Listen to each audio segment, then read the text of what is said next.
Praise the Lord. आप सभी को जय मसीह की। परमेश्वर का धन्यवाद करते हैं परमेश्वर के इस सुंदर समय के लिए और परमेश्वर की पवित्र हजूरी के लिए। हालेलुया। हम आशा करते हैं आप सभी ब्लेस हैं, परमेश्वर आपको और ब्लेस करेंगे। आइए हम परमेश्वर के पवित्र वचनों को देखेंगे जो पवित्र बाइबल में से नीति वचन की पुस्तक उसका 24 अध्याय उसकी 16 आयत में से लिया गया है। हालेलुया। क्योंकि धर्मी चाहे 7 बार गिरे तो भी उठ खड़ा होता है, परंतु दुष्ट लोग विपत्ति में गिरकर पड़े ही रहते हैं। हालेलुया।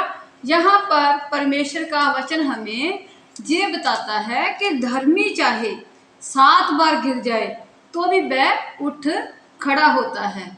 अगर कोई व्यक्ति परमेश्वर में होकर पाप कर लेता है और पश्चाताप के द्वारा वे फिर से प्रभु की हजूरी में आता है, अपने गुनाहों की परमेश्वर से क्षमा मांगता है, अपने आप को परमेश्वर के आगे दीन और हलीम करता है, अपने पापों से तौबा करता है, तो परमेश्वर कहता है वह क्या होगा, मैं यहोवा परमेश्वर ने फिर से खड़ा करूंगा। हालेलुया।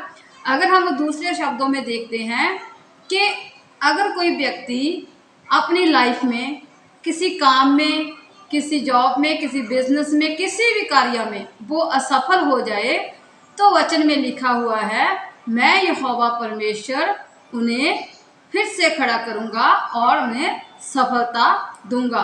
क्योंकि परमेश्वर का वचन हमें ये बताता है कि तुम असफलता के अधिकारी नहीं हो, तुम्हारी लाइफ में असफलता नहीं लिखी हुई, तुम सफल होंगे, तुम सक्सेसफुल होंगे, तुम्हारी लाइफ में कामयाबी है और तुम अपनी लाइफ में परमेश्वर के नाम में सक्सेसफुल होंगे और आशीष को पाएंगे।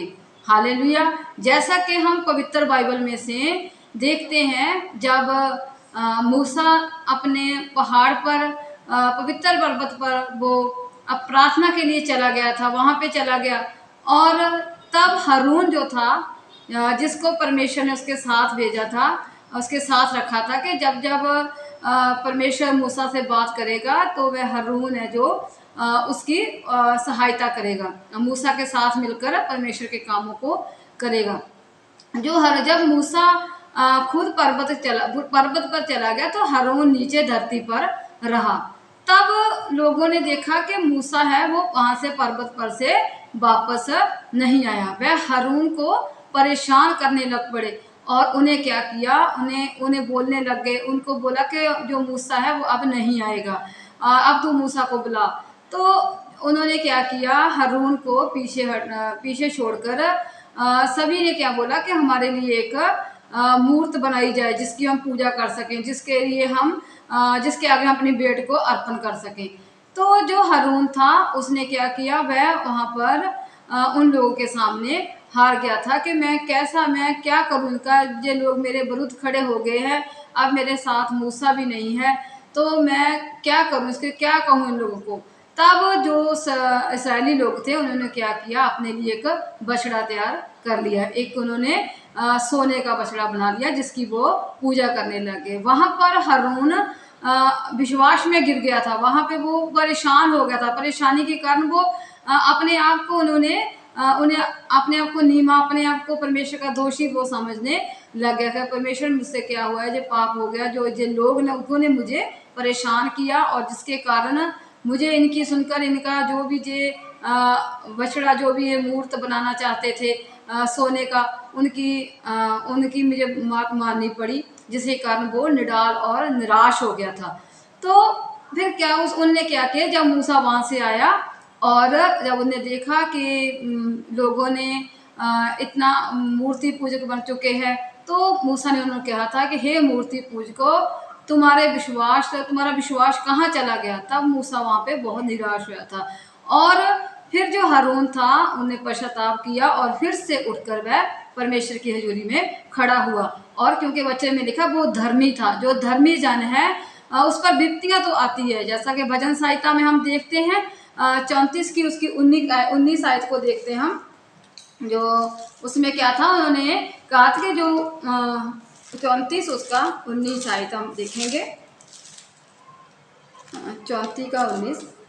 धर्मी पर बहुत सी विपत्तियां पड़ती तो है, परंतु यहोवा उसके उन सब को मुक्त करता है। क्योंकि जब मूसा चला गया, हारून अकेला रह गया, उन्होंने हारून को परेशान करना शुरू कर दिया था, जिसके कारण उस पर ये विपत्ति आ गई थी कि अब मैं क्या करूं। तो वचन कहता है कि धर्मी पर बहुत सी विपत्तियां आती है और परमेश्वर उन्हें उस फंदे से बाहर निकालता है, उन्हें मुक्त करता है। फिर से हारून ने तौबा की और परमेश्वर के नाम में फिर से वो खड़ा हुआ और फिर से वो मूसा के साथ मिलकर परमेश्वर के कामों को करने लगा। इसी प्रकार से हम राजा दाऊद के बारे में देखते हैं। जब राजा दाऊद पाप में गिर गया था, उसने अपने सेवक की पत्नी के साथ व्यभिचार किया। वो क्या था? पाप में गिर गया था। तो जब उसको एहसास हुआ, जब ने परमेश्वर ने अपने दास नतान नबी को उनके पास भेजा कि उसने ये पाप किया है, तब उस पर ये पाप ज़ाहिर हुआ, तो उसने क्या किया? परमेश्वर के आगे तौबा की। तो उसका भी परमेश्वर ने उनके मन को बदला और उसने पश्चाताप किया परमेश्वर के आगे, अपने गुनाहों की क्षमा मांगी परमेश्वर से, क्योंकि परमेश्वर ने फिर से उन्हें क्या किया? क्षमा किया और उन्हें खड़ा किया। ओके, वचन में लिखा कि धर्मी पर बहुत सी विपत्तियां पड़ती तो है, लेकिन फिर से परमेश्वर उन्हें खड़ा कर देता है। हालेलुया। जो तौबा करता है, जो परमेश्वर के आगे पश्चाताप करता है, पश्चाताप के साथ परमेश्वर के आगे आता है, उसको परमेश्वर द्वारा खड़ा करता है। जो पश्चाताप भी नहीं करता और जो पाप पे पाप ही करी जा रहा है, परमेश्वर कहता है वो दुष्ट इंसान है। दुष्टों की कोई भी दुष्टों के लिए कोई वो स्वर्ग का अधिकारी नहीं है, क्योंकि दुष्ट लोग क्या करते हैं? उन पर विपत्ति में ही पड़े रहते हैं और वो गिर जाते हैं। विपत्ति में ही गिरकर इस दुनिया से जैसे आते हैं वैसे ही वापस लौट जाते हैं। हारून ने परमेश्वर के आगे अपना पश्चाताप किया, दाऊद ने अपना पश्चाताप किया और उनको परमेश्वर ने खड़ा किया, क्योंकि ये सब क्या थे? धर्मी जन थे, परमेश्वर के वचन को मानने वाले, परमेश्वर के आज्ञा को मानने वाले और परमेश्वर के वचनों पर चलने वाले थे। इन्हें मालूम था कि परमेश्वर का वचन हमें क्या कहता है। जैसा कि हम अजूब के बारे में देखते हैं। जो अजूब था, जब वो परमेश्वर ने देखा कि इस धरती पर क्या है? अजूब सबसे धर्मी और खरा मनुष्य है, तो उस पर बहुत सी विपत्तियां आई। उस पर, उसकी पूरी बॉडी पर जो हो फोड़े फिंसियां हो गए, जिसके कारण बहुत सी बीमारियों से, बहुत सी वो पीड़ा से ग्रस्त हो गया और उनको सभी लोगों ने छोड़ दिया। और उसकी वाइफ ने भी उनको बोल दिया था कि तू अब तो परमेश्वर की निंदा कर, तुझ पर इतनी विपत्ति पड़ गई है, तुझ पर इतना इतना कष्ट है, तो मेरे परमेश्वर ने तुझे इतना कष्ट दिया है, अब भी तो सोचता है कि तुम्हारा परमेश्वर है। लेकिन वो धर्मी जन था, वो धर्मी इंसान था। परमेश्वर ने उन्हें परीक्षा में उनको आगे बढ़ाया था, उन्हें ब्लेस किया था, जो परीक्षा परमेश्वर की ली थी, और उन्हें परमेश्वर उसमें सक्सेसफुल किया था उसे। और क्योंकि वो धर्मी, ये सब क्या थे? धर्मी जन थे। इन सब पर विपत्तियां तो आई, जे गिरे, कोई विश्वास में गिरा, कोई पाप में गिरा, कोई बीमारियों में, लाचारियों में गिरा।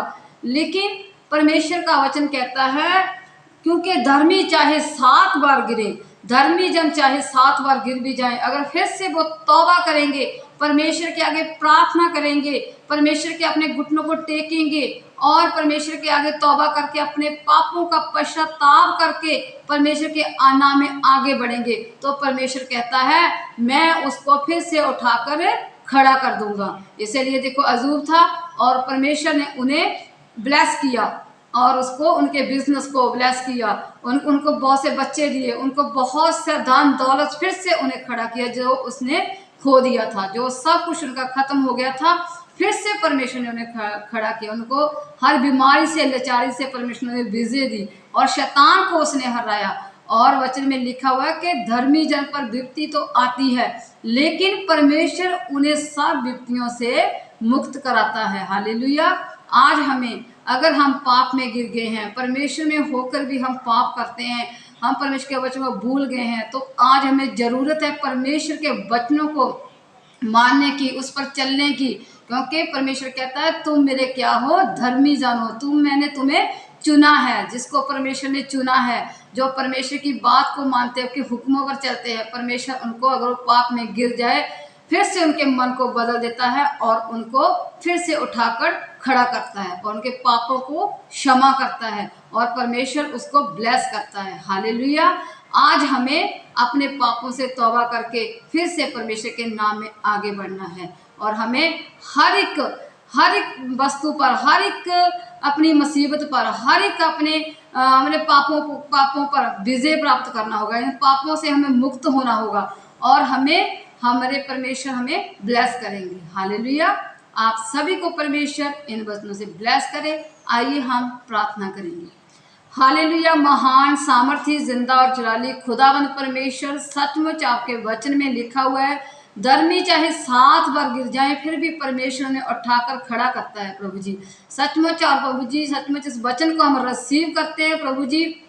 मैं प्रार्थना करती हूँ प्रभु, जितने भी जन प्रभु जी सचमुच मेरे खुदाबंद पाप में गिर चुके हैं, पाप में फिर से पाप में चले गए, आप उन्हें उठाकर खड़ा कीजिए। उन पापमय लाइफ से मेरे खुदा उन्हें बाहर निकालिए। कोई अंधकार की ताकत उन्हें छूने ना पाए मेरे खुदा।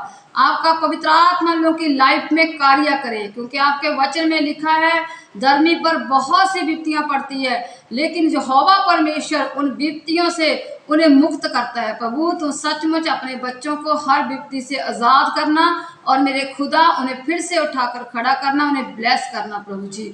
हम प्रार्थना करते हैं प्रभु, जितने भी जन नशों में गिरे हुए हैं प्रभु, मेडिकल ड्रग्स लेते हैं मेरे खुदाबंद प्रभु जी, और कई प्रकार के नशे करते हैं प्रभु जी, आपके सामर्थी नाम में परमेश्वर हम इनको प्रभु नशे से बाहर निकालते हैं और आपका सामर्थी हाथ इन पर रिलीज करते हैं प्रभु जी। आपके पवित्र स्वर्गदूत इन लोगों की अगुवाई करें और आपके नाम में प्रभु ये नशे को छोड़े और मेरे खुदाबंद इस नशे की दुष्ट आत्मा से वो मेरे खुदा आज़ाद हो और आपका वचन की लाइफ में कार्य करे, क्योंकि आपके वचन में लिखा हुआ है, मैं यहोवा परमेश्वर तुझे सब पापों से, सब मैं तुझे गंदगी से छुटकारा दूंगा। मेरे खुदा तूने ही छुटकारा दे दिया, तेरा धन्यवाद करते हैं पिता परमेश्वर। प्रार्थना करते हैं जितने जन बीमार है, हॉस्पिटल में है, एमरजेंसी में है, यीशु के नाम में मेरे खुदा वो चंगे हो जाए प्रभु जी। और मैं प्रार्थना करती हूँ मेरे खुदावंद प्रभु जी, सभी को ब्लेस करना प्रभु, उनकी हर घटी को पूरा करना, उनके बिजनेस में, जॉब में आशीष देना, बरकत देना। कोई अंधकार की ताकत प्रभु जी सचमुच प्रभु जी इनकी उपज को प्रभु खाने ना पाए, उन्हें नष्ट ना करने पाए। मेरे खुदाबंद आपका पवित्र आत्मा इन लोगों की लाइफ में कार्य करे, अपने महिमामय धन से मेरे खुदाबंद इनकी हर घटी को पूरा करना प्रभु जी। हम आपका धन्यवाद करते हैं, आपकी महिमा करते हैं। सचमुच प्रभु आपका वचन कहता है, मैं यहोवा परमेश्वर धर्मी को बचाने की सामर्थ रखता हूँ। तो मेरे खुदाबंद सचमुच मेरे खुदाबंद सभी को पापों से आज़ाद करके मेरे खुदा उन्हें धर्मी जन बनाना मेरे खुदा। और प्रभु वे तुम्हारे धर्मी बने, आपकी महिमा करने बने, आपका पवित्र आत्मा लोग के लाइफ करे प्रभु जी। हम आपका धन्यवाद करते हैं, यीशु मसीह आपके सामर्थ्य और पवित्र नाम में मांग लेते हैं, आमीन। Hallelujah. God bless you all.